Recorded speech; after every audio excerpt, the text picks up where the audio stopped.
இன்னைக்கு வீடியோல வந்து பாத்தீங்கன்னா SBM பேங்க் ப்ரொவைட் பண்ணக்கூடிய Z கிரெடிட் கார்டை பத்தி தான் இன்னைக்கு வீடியோல ரிவ்யூ பண்ண போறோம். நம்மளோட சப்ஸ்கிரைபர் அண்ட் வியூவர்ஸ் நிறைய பேர் வந்து பாத்தீங்கன்னா கிரெடிட் கார்டுக்கு ரெகுலரா அப்ளை பண்ணுவீங்க. பட் உங்களுக்கு வந்து கார்டு வந்து மோஸ்ட்லி வந்து அப்ரூவ்ட் ஆகாது. அதுக்கு போதுமான சிபில் வேணும். அதே மாதிரி உங்களோட கிரெடிட் ஹிஸ்டரி செக் பண்ணுவாங்க. ஸோ இன்கம் ப்ரூஃப் இது எல்லாத்தையுமே செக் பண்ணி தான் உங்களுக்கு எலிஜிபிள் இருந்தால் கார்டு வந்து கொடுப்பாங்க. ஸோ இந்த மாதிரியான சூழ்நிலையில நம்மளோட சப்ஸ்கிரைபர் அண்ட் வியூவர்ஸ் நிறைய பேருக்கு கார்டு வந்து ரிஜெக்டட் ஆகுது. ஸோ இந்த மாதிரி இருக்கிறவங்க நீங்க வந்து ஒரு FD பேஸ்ட் கிரெடிட் கார்டு வாங்கி ஒரு 1 year யூஸ் பண்றீங்க அப்படின்னா உங்களோட சிபில் ஸ்கோர் நல்லா பைல்ட் ஆகும். அது மட்டும் இல்லாம இந்த கிரெடிட் கார்டுல நீங்க பே பண்ணக்கூடிய அந்த பேமெண்ட் வந்து கரெக்டா ஆன் டைம்ல பேமெண்ட் வந்து பண்ணும்போது உங்களோட அந்த சிபில் வந்து நல்லாவே இன்க்ரீஸ் ஆகும். உங்களோட அந்த பேமெண்ட் ஹிஸ்டரியும் வந்து டெவலப் ஆகும். இதனால வந்து பாத்தீங்கன்னா அடுத்தது நீங்க அன்செக்யூர் கிரெடிட் கார்டுக்கு அப்ளை பண்ணும்போது உங்களுக்கு கார்டுமே வந்து அப்ரூவ் ஆகும் அப்படின்னு வந்து சொல்லலாம். ஸோ இன்னைக்கு நான் வீடியோவில் வந்து பாத்தீங்கன்னா இந்த ஒரு கிரெடிட் கார்டை தான் ரிவ்யூ பண்ண போறேன். இந்த கிரெடிட் கார்டில் கிடைக்கக்கூடிய ஹைலைட்டான பெனிஃபிட் என்னலாம், இதோட சார்ஜஸ் என்னலாம், இதை பத்தின எல்லா டீட்டெயிலும் இந்த வீடியோவில் உங்களுக்கு டீட்டெயிலாக எக்ஸ்பிளைன் பண்றேன். உங்களுக்கு ஒர்த்தா இருந்தது அப்படிங்கிறவங்களும் எனக்கு இது வரைக்கும் எந்த கிரெடிட் கார்டு அப்ளை பண்ணாலும் அப்ரூவலே ஆக மாட்டேங்குது, எனக்கு ஒரு FD கிரெடிட் கார்டாவது எனக்கு வந்துட்டு ரெஃபர் பண்ணுங்க அப்படிங்கிறவங்களும் ஸோ இந்த கிரெடிட் கார்டை ட்ரை பண்ணுங்க. உங்களோட சிபில் ஸ்கோரை பைல் பண்றதுக்கு இது யூஸ் ஆகும். ஸோ இப்போ அதை பத்தின டீட்டெயில் வந்து பார்க்கலாம். அதுக்கு முன்னாடி நீங்க இது மாதிரியான கிரெடிட் கார்டு ஆஃபர் பத்தின டீட்டெயிலை தெரிஞ்சுக்க மறக்காம நம்மளோட சேனலுக்கு சப்ஸ்கிரைப் பண்ணிக்கோங்க. ஸோ SBM பேங்க் ப்ரொவைட் பண்ணக்கூடிய இந்த ஒரு Z கிரெடிட் கார்டு வந்து பாத்தீங்கன்னா ஒரு ஃபிக்ஸட் டெபாசிட் மூலமா வாங்கக்கூடிய ஒரு one of the credit card தான். இது நீங்க டைரக்டா பேங்க்ல எந்த பேங்கா இருந்தாலும் சரி, எந்த ஒரு பேங்க்ல நீங்க கிரெடிட் கார்டுக்கு அதுவும் FD based credit card apply பண்ணணும் அப்படின்னா இன்னைக்கு ரேஞ்சில் வந்து பாத்தீங்கன்னா ஒரு 10,000 ரூபாய் மினிமம் டெபாசிட் வந்து பண்ணா மட்டும்தான் உங்களால ஃபிக்ஸட் டெபாசிட் கிரெடிட் கார்டு வாங்க முடியும். பட் செட்டப் வந்து பாத்தீங்க அப்படின்னா உங்களுக்கு ஸ்டார்டிங் வெறும் 2,000 மட்டும் தான் வந்து கொடுக்குறாங்க. ஸோ வெறும் 2,000 ரூபாய் இருந்தாலே நீங்க வந்து ஒரு FD போட்டு இந்த கிரெடிட் கார்டை உங்களால வாங்கிக்க முடியும். மினிமம் ஒரு 1 year யூஸ் பண்ணீங்க அப்படின்னாலே 6 month்லயே சிபில் வந்து டெவலப் ஆகும் அப்படின்னு சொல்றாங்க. பட் ஒரு 1 year யூஸ் பண்ணும்போது வந்து பாத்தீங்கன்னா உங்களோட சிபில் ஸ்கோர் நல்லாவே பைல்ட் ஆகும். உங்களோட பேமெண்ட் ஹிஸ்டரி நல்லா வச்சுக்கிட்டீங்க அப்படிங்கிற பட்சத்தில் அடுத்த அன்செக்யூர் கிரெடிட் கார்டும் இது பேஸ் பண்ணி நீங்க அதை வந்து அப்ரூவ் வந்து வாங்க முடியும். ஸோ இப்போ இந்த கிரெடிட் கார்டில் கிடைக்கக்கூடிய ஹைலைட்டான பெனிஃபிட் என்னலாம் அப்படிங்கிறத 1 by 1 வந்து பார்க்கலாம். ஃபர்ஸ்ட் பெனிஃபிட் வந்து பாத்தீங்கன்னா இந்த ஒரு கிரெடிட் கார்டு வந்து லைஃப் டைம் ஃப்ரீ. உங்களுக்கு இதுல ஜாயினிங் ஃபீயோ ரினிவல் ஃபீயோ எதுவுமே பிடிக்க மாட்டாங்க. அதுக்கு அடுத்தது வந்து பாத்தீங்கன்னா 100% இந்த கிரெடிட் கார்டு அப்ரூவ் ஆகும். ஏன்னா இது FD பேஸ்ட் கிரெடிட் கார்டு தான். அப்படி இருக்கிறப்போ உங்களுக்கு நோ ரிஜெக்டட். ஸோ எப்பவுமே வந்து ரிஜெக்டட் ஆகாது. நீங்க வந்து உங்களோட டேட்டாஸ் எல்லாத்தையும் அப்டேட் வந்து பண்ணிட்டு உங்களோட ஃபிக்ஸட் டெபாசிட் அமௌண்ட்டை டெபாசிட் வந்து பண்ணிட்டீங்க அப்படின்னாலே இமீடியட்டாவே உங்களுக்கு விர்ச்சுவல் கார்டு ஜெனரேட் ஆகும். அடுத்த 7 ஒர்க்கிங் டேஸ்ல உங்களுக்கு பிசிக்கல் கார்டுமே உங்களோட டெலிவரி அட்ரஸ்க்கு வந்து டெலிவரி பண்ணிடுவாங்க. ஸோ இந்த ஒரு கிரெடிட் கார்டில் எவ்வளோ கிரெடிட் லிமிட் வந்து கொடுப்பாங்க அப்படின்னு கேட்டிங்கன்னா நீங்கள் எவ்வளோ ஃபிக்ஸட் டெபாசிட் வந்து போடுறீங்களோ அதில் வந்து பார்த்தீங்கன்னா 90% அமௌண்ட்டை உங்களோட கார்டுக்கான கிரெடிட் லிமிட்டாக வந்து கொடுப்பாங்க. அடுத்தது வந்து பார்த்தீங்கன்னா இந்த கிரெடிட் கார்டில் 20% இன்ஸ்டன்ட் டிஸ்கவுண்ட் ஆஃபரும் அவைலபிளாக இருக்குது. ஸோ இது எங்கெல்லாம் அப்படின்னு கேட்டிங்கன்னா ஸ்விக்கி, ஜொமேட்டோ, இன்ஸ்டாமார்ட், புக்மைஸோ, ஸோ இது மாதிரியான இடங்கள்ல வந்து பார்த்தீங்கன்னா நீங்க இந்த கிரெடிட் கார்டை யூஸ் பண்ணி ஸ்பெண்ட் பண்ற அமௌண்ட்டுக்கு உங்களுக்கு 20% வரைக்கும் டிஸ்கவுண்ட் வந்து கொடுக்குறாங்க. மேக்ஸிமம் இது மூலமா ஒரு 100 rupees வரைக்கும் உங்களால டிஸ்கவுண்ட் வந்து வாங்க முடியும். ஸோ அதை மென்ஷன் பண்ணியிருக்காங்க. அடுத்தது வந்து பார்த்தீங்கன்னா அமேசான், ஃப்ளிப்கார்ட் வவுச்சர் இதில் வந்து பார்த்தீங்கன்னா 5% கேஷ்பேக் வந்து கொடுத்துருக்காங்களா. இது வந்து அமேசான்லேயும் ஃப்ளிப்கார்ட்லேயும் நீங்கள் பர்ச்சேஸ் பண்ணால் இந்த டிஸ்கவுண்ட் வந்து கிடைக்காது. ஸோ இந்த ஒரு Z ஆப் அப்படிங்கிற ஆப் மூலமாக தான் நீங்கள் உங்களோட கிரெடிட் கார்டை கண்ட்ரோல் பண்ணுற மாதிரி இருக்கும். ஸோ அதில் வந்து பார்த்தீங்கன்னா உங்களுக்கு அமேசான் வவுச்சர் கிஃப்ட் கார்டு வந்து ஜெனரேட் வந்து பண்ணுவோம்ல. ஸோ அதே மாதிரி அமேசான் வவுச்சர், அதே மாதிரி ஃப்ளிப்கார்ட் கிஃப்ட் வவுச்சர் இது மாதிரி நம்ம வந்து ஜெனரேட் வந்து பண்ணுவோம். இந்த மாதிரி வவுச்சரை நீங்கள் வந்து ஜெனரேட் வந்து பண்ணும்போது நீங்கள் வந்து இந்த ஒரு Z ஆப் மூலமாக பண்ணுறீங்க, இந்த கிரெடிட் கார்டு மூலமாக பண்ணும்போது அதில் 5% வரைக்கும் உங்களுக்கு இதில் இன்ஸ்டன்ட் டிஸ்கவுண்ட் வந்து கொடுக்குறாங்க. அடுத்த ஹைலைட்டான பெனிஃபிட் வந்து பார்த்தீங்கன்னா 15% கேஷ்பேக் ஆஃபர் வந்து கொடுக்குறாங்க. இது எங்கெல்லாம் அப்படின்னு கேட்டிங்கன்னா இதுவுமே வந்து வவுச்சருக்கு தான் வந்து கொடுக்குறாங்க. நீங்கள் வந்து இந்த ஒரு Z ஆப் மூலமாக வந்துட்டு டோமினோஸ், நைக்கா இன்னும் வந்து பார்த்தீங்கன்னா 80க்கும் மேற்பட்ட பிராண்டோட இவங்க டைப் வச்சிருக்காங்க. ஸோ அதோட வவுச்சரை ஜெனரேட் பண்ணுறதுக்கான ஆப்ஷன் எல்லாமே இந்த Z ஆப்பில் கொடுத்துருப்பாங்க. ஸோ அதில் வந்து பார்த்தீங்கன்னா நீங்கள் வந்து ஒரு வவுச்சரை வந்து ஜெனரேட் வந்து பண்ணும்போது இந்த கிரெடிட் கார்டை யூஸ் பண்ணி பில் பேமெண்ட் வந்து பண்ணுறீங்க அப்படிங்கிற பட்சத்தில் அதில் உங்களுக்கு 15% வரைக்கும் டிஸ்கவுண்ட் வந்து கொடுக்குறாங்க. ஸோ இந்த ஒரு வவுச்சரை எடுத்துகிட்டு போயிட்டு நீங்கள் வந்து டோமினோஸில் ரீடீம் பண்ணி நீங்கள் வந்து பர்ச்சேஸ் பண்ணுறதுக்கு யூஸ் பண்ணிக்கலாம். ஸோ அதுதான் வந்து இங்கே மென்ஷன் பண்ணியிருக்காங்க. ஸோ இது எல்லாமே வந்து பார்த்தீங்கன்னா வவுச்சருக்கு தான். அதுக்கு அடுத்தது வந்து பார்த்தீங்கன்னா கேஷ்பேக் ஆஃபர், அதாவது யூபிஐ பேமெண்ட்டுக்கு 2% வரைக்கும் கேஷ்பேக் ஆஃபர் வந்து கொடுக்குறாங்க. ஸோ இது வந்து லேட்டாக எக்ஸ்பிளைன் பண்ணுறதுக்கு காரணம் என்னன்னா, இதில் ஒரு டேர்ம்ஸ் அண்ட் கண்டிஷன் இருக்குது, அதையும் சொல்லிடுறேன், தெரிஞ்சுக்கிட்டு நீங்கள் வந்து ட்ரை பண்ணுங்கள்.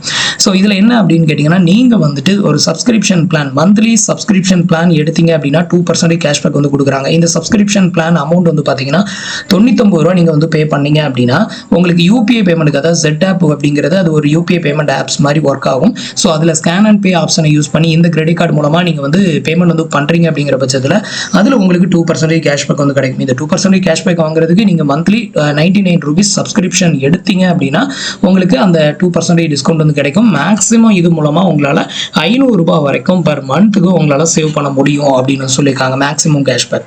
ஸோ அதுக்கு அடுத்தது கீழே வந்து பார்த்தீங்கன்னா கேஷ்பேக் லிமிட்டை வந்து கொடுத்துருக்கேன் பாருங்க. நீங்கள் வந்து சப்ஸ்கிரிப்ஷன் எதுவுமே எடுக்கலை அப்படிங்கிற பட்சத்தில் உங்களுக்கு 250 ரூபா பர் மந்த்துக்கு உங்களால் வந்து கேஷ்பேக் வந்து ஏர்ன் பண்ண முடியும். இது சப்ஸ்கிரிப்ஷன் எடுத்தீங்க அப்படின்னா அப் டு 500 ரூபீஸ் வரைக்கும் உங்களால் கேஷ்பேக் வந்து ஏர்ன் பண்ண முடியும். அடுத்தது வந்து பார்த்தீங்கன்னா இந்த ஒரு கிரெடிட் கார்டு மூலமாக உங்களுக்கு வந்து பார்த்தீங்கன்னா 45 டேஸ்க்கு இன்ட்ரெஸ்ட் ஃப்ரீ டைம் வந்து கொடுக்குறாங்க. அதுக்கு அடுத்தது இதில் வந்து ஏடிஎம்ல கேஷ் வித்ட்ராவல் பண்ணக்கூடிய லிமிட்டுமே இதில் அவைலபிளாக இருக்குது. நெக்ஸ்ட் வந்து பார்த்தீங்க அப்படின்னா இந்த ஒரு கிரெடிட் கார்டு மூலமாக 12% வரைக்கும் உங்களால் வந்து சேவ் பண்ண முடியும் அப்படின்னு சொல்லியிருக்காங்க. ஸோ 12% ரிட்டர்ன் அப்படிங்கிறது என்ன அப்படின்னு கேட்டிங்கன்னா, இப்போ எக்ஸாம்பிளுக்கு நம்ம வந்து இந்த கிரெடிட் கார்டை ஃபிக்ஸட் டெபாசிட் போட்டு தான் நம்ம வந்து வாங்குறோம். அப்படி இருக்கிறப்போ நம்மளோட ஃபிக்ஸட் டெபாசிட் அமௌண்ட்டுக்கு வந்து எவ்வளோ இன்ட்ரெஸ்ட் வந்து கொடுக்குறாங்க அப்படின்னு கேட்டிங்கன்னா, நீங்கள் வந்து ஒரு ரெகுலர் பர்சனாக இருந்தீங்க அப்படின்னா உங்களுக்கு 6.5% வரைக்கும் பர் இயருக்கு இன்ட்ரெஸ்ட் வந்து ப்ரொவைட் பண்ணுறாங்க. நீங்கள் பே பண்ணக்கூடிய, நீங்கள் வந்து டெபாசிட் பண்ணக்கூடிய அமௌண்ட்டுக்கு. இது ஒரு சீனியர் சிட்டிசன் வந்து டெபாசிட் வந்து பண்ணுறாங்க அப்படின்னா அப் டு 7%, மேக்ஸிமம் 7% வரைக்கும் இன்ட்ரெஸ்ட் வந்து ப்ரொவைட் பண்ணுறாங்க. இது போக வந்து பார்த்தீங்க அப்படின்னா நிறைய கேஷ்பேக் ஆஃபர்லாம் வந்து கொடுக்குறாங்களே. ஸோ இது எல்லாத்தையும் கன்சிடர் பண்ணி இது ஒரு பர்டிகுலர் பர்சன்டேஜ் வரும். ஸோ ரெண்டையும் கால்குலேட் வந்து பண்ணும்போது டோட்டலாக பர் இயருக்கு வந்து பார்த்தீங்கன்னா இந்த ஒரு கிரெடிட் கார்டு மூலமாக 12% வரைக்கும் உங்களால் ரிட்டர்ன்ஸ் வந்து ஏர்ன் பண்ண முடியும் அப்படின்னு வந்து மென்ஷன் பண்ணியிருக்காங்க. அதுக்கு அடுத்தது வந்து பார்த்தீங்க அப்படின்னா இது மூலமாக சிபில் ஸ்கோரையும் உங்களால் வந்து பைல் பண்ண முடியும். ஸோ இதை தான் வந்து பார்த்தீங்கன்னா up to 12% interest plus cashback benefit அப்படின்னு சொல்லி மென்ஷன் பண்ணியிருக்காங்க. ஃபைனலாக இந்த கிரெடிட் கார்டுக்கு வந்து பார்த்தீங்கன்னா உங்களுக்கு 90%, அதாவது நீங்கள் எவ்வளோ எஃப்டி போடுறீங்களோ அதில் 90% அமௌண்ட் வந்து உங்களோட கார்டுக்கான கிரெடிட் லிமிட்டாக கொடுப்பாங்க.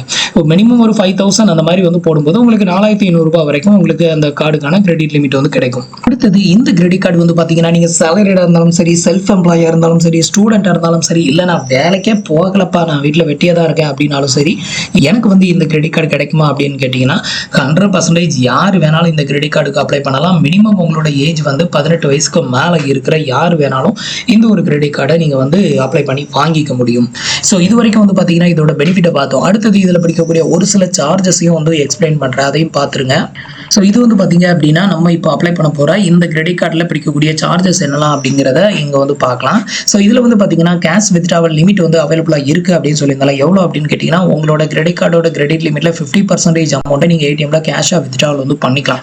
ஆனால் முடிஞ்ச வரைக்கும் யாருமே வந்துட்டு ஏடிஎம்ல அதுவும் கிரெடிட் கார்டை யூஸ் பண்ணி பணத்தை வந்து வித்ட்ரா வந்து பண்ணாதீங்க. இது வந்து பார்த்தீங்கன்னா அதிகமான இன்ட்ரெஸ்ட் வந்து சார்ஜஸ் ஆகும். அது மட்டும் இல்லாமல் நீங்கள் ஒரு டைம் பணம் வித்ட்ரா பண்ணுறதுக்கான சார்ஜஸும் அதிகமாக இருக்கும். ஸோ அடுத்தது வந்து பார்த்தீங்கன்னா ஏடிஎம்ல பணம் வித்ட்ராவல் வந்து பண்ணலாம் அப்படின்னு சொல்லியிருந்தாலும் ஸோ நீங்கள் வித்ட்ரா பண்ணக்கூடிய பணத்துக்கு வந்து பார்த்தீங்கன்னா இன்ட்ரெஸ்ட் வந்து பார்த்தீங்கன்னா 3.5% பர் மந்த்துக்கு அப்படின்னு வந்து கொடுத்துருக்காங்க. இது இயருக்கு அப்படின்னு எடுத்துக்கிட்டிங்கன்னா 42% வரைக்கும் இருக்கும். அடுத்தது வந்து பார்த்தீங்கன்னா அதுக்கு அடுத்தது வந்து பார்த்தீங்கன்னா இந்த கிரெடிட் கார்டோட நார்மல் இன்ட்ரெஸ்ட் ரேட், அதாவது நம்ம வந்து இந்த கிரெடிட் கார்டை யூஸ் பண்ணுறோம், அந்த பில் பேமெண்ட்டை ஆன் டைமில் நம்ம பேமெண்ட் அது பண்ணலை அப்படிங்கிற பட்சத்தில் அதுக்கு வந்து வட்டி போடுவாங்க. ஸோ அந்த வட்டியும் அதே மாதிரி கேஷ் வித்ட்ராவல் பண்ணுறோம்ல, ஸோ அந்த அமௌண்ட்டுக்குள்ள வட்டியும் சேம் தான். பர் மந்த்துக்குனா 3.5%, பர் இயருக்கு அப்படின்னு எடுத்துக்கிட்டிங்கன்னா 42% வரைக்கும். அடுத்தது வந்து பார்த்தீங்கன்னா ஏடிஎம்ல பணம் வித்ட்ராவல் வந்து பண்ணோம் அப்படின்னா அதுக்கு வந்து சார்ஜஸ் வந்து பிடிப்பாங்கன்னு சொல்லியிருந்தால. ஸோ அந்த சார்ஜஸ் எவ்வளோ அப்படின்னு கேட்டிங்கன்னா 3.5% அப்படி இல்லைனா 300 ரூபீஸ். இந்த ரெண்டில் எது அதிகமான அமௌண்ட்டாக இருக்குதோ அந்த அமௌண்ட்டு தான் உங்ககிட்ட இருந்து வந்து சார்ஜஸ் வந்து பண்ணுவாங்க. ஸோ அதை தான் இங்கே வந்து மென்ஷன் பண்ணியிருக்காங்க. அடுத்தது வந்து பார்த்தீங்கன்னா லேட் பேமெண்ட் ஃபீ வந்து 299 வந்து சார்ஜஸ் வந்து பண்ணுறாங்க. அதுக்கு அடுத்தது கார்டு ரீப்ளேஸ்மெண்ட் ஃபீ, ஒருவேளை உங்களுக்கு கார்டு வந்து தொலைஞ்சு போயிடுச்சு இல்லை டேமேஜ் ஆயிடுச்சு அப்படின்னா அதுக்கு வந்து 249 ரூபா ப்ளஸ் ஜிஎஸ்டி வந்து சார்ஜஸ் வந்து பண்ணுறாங்க. அதுக்கு அடுத்தது ஃபைனலாக இன்கேஸ் இந்த கிரெடிட் கார்டை நான் வந்து வாங்கிட்டேன், எனக்கு இந்த கிரெடிட் கார்டு வந்து நான் ஒரு 6 மாதம் யூஸ் பண்ணேன், எனக்கு வந்து இதுக்கு போதுமானது, இப்போ நான் அந்த கிரெடிட் கார்டை கேன்சல் பண்ணணும் அப்படின்னா அது வந்து பார்த்தீங்கன்னா நீங்கள் பேங்க்குக்கு டைரெக்டாக கால் பண்ணி நீங்கள் வந்து அப்டேட் வந்து பண்ணணும். அப்படி இல்லைனா மெயில் போட்டிங்க அப்படின்னா உங்கள் கார்டை வந்து க்ளோஸ் பண்ணி கொடுப்பாங்க. ஸோ அந்த மாதிரி கார்டை வந்து 1 இயர்க்கு முன்னாடியே நீங்கள் ஃபார்க்ளோஸ் வந்து பண்ணும்போது அதுக்கு வந்து பார்த்தீங்கன்னா கார்டு கேன்சலேஷன் ஃபீ அப்படின்னு சொல்லிட்டு ₹499 ப்ளஸ் ஜிஎஸ்டி வந்து சார்ஜஸ் வந்து பண்ணுறாங்க. ஸோ 1 இயர் ஆஃப்டரில் வந்து க்ளோஸ் பண்ணுறீங்க அப்படின்னா பிரச்சனை கிடையாது. ஆனால் 1 இயர் பிஃபோரில் க்ளோஸ் பண்ணும்போது உங்களுக்கு ₹499 ப்ளஸ் ஜிஎஸ்டி வந்து சார்ஜஸ் வந்து பண்ணுறாங்க. அதை இங்கே வந்து மென்ஷன் பண்ணியிருக்காங்க, பார்த்துக்கோங்க. அடுத்தது சர்ஜார்ஜஸ். நீங்கள் வந்து ஃபியூல் ஸ்டேஷனில் ஃபியூல் பர்ச்சேஸ் வந்து பண்ணும்போது அதில் 1% வந்து ஃபியூல் சர்ஜார்ஜஸ் வந்து டெபிட்டட் வந்து பண்ணுறாங்க. நெக்ஸ்ட் ஃபாரின் கரன்சி டிரான்சாக்ஷன் ஏதாவது பண்ணுறீங்க அதுக்கு 2.49% வந்து சார்ஜஸ் வந்து பண்ணுறாங்க. இவ்வளோ தான் வந்து பார்த்தீங்கன்னா இந்த ஒரு கிரெடிட் கார்டில் பிடிக்கக்கூடிய சார்ஜஸ் மற்ற டீட்டெயில் எல்லாமே பார்த்துருப்பீங்க. ஸோ இப்போ உங்களுக்கு இந்த கிரெடிட் கார்டு ஒர்த்தாக இருந்தது அப்படின்னா ட்ரை பண்ணி பாருங்கள். ஸோ இது வந்து ஃபிக்ஸட் டெபாசிட் போட்டு அது மூலமாக வாங்கக்கூடிய ஒரு one of the credit card தான். யார் வேணாலும் இந்த கிரெடிட் கார்டுக்கு நீங்கள் வந்து அப்ளை பண்ணலாம். ஸோ கீழே டிஸ்கிரிப்ஷனில் கொடுத்துருக்கேன். மினிமம் ஒரு ₹2000 இருந்தாலே வந்து நீங்கள் வந்து கார்டு வந்து வாங்கிக்கலாம். அப்படிங்கிற பட்சத்தில் எல்லாருக்கும் ஈஸியாக இருக்கும். ஸோ உங்களால் முடியும் அப்படின்னா ஒரு 10,000 அந்த மாதிரி வந்து நீங்கள் எஃப்டி போட்டு கூட நீங்கள் இந்த கார்டை வந்து வாங்கிக்கலாம். ஸோ அப்ளை பண்ணுறதுக்கான லிங்க் கீழே இருக்க டிஸ்கிரிப்ஷனில் கொடுத்துருக்கேன். தேவைப்படுறவங்க ட்ரை பண்ணி பாருங்கள். உங்களுக்கு இந்த கார்டுக்கு எப்படி அப்ளை பண்ணுறது அப்படிங்கிறது தெரியல, இதை பற்றின வீடியோ வேணும் அப்படின்னா கீழே கமெண்ட் செக்ஷனில் சொல்லுங்கள். அடுத்த வீடியோவை அதை வந்து மேக் பண்ணுறேன். தேங்க்ஸ் ஃபார் வாட்சிங்.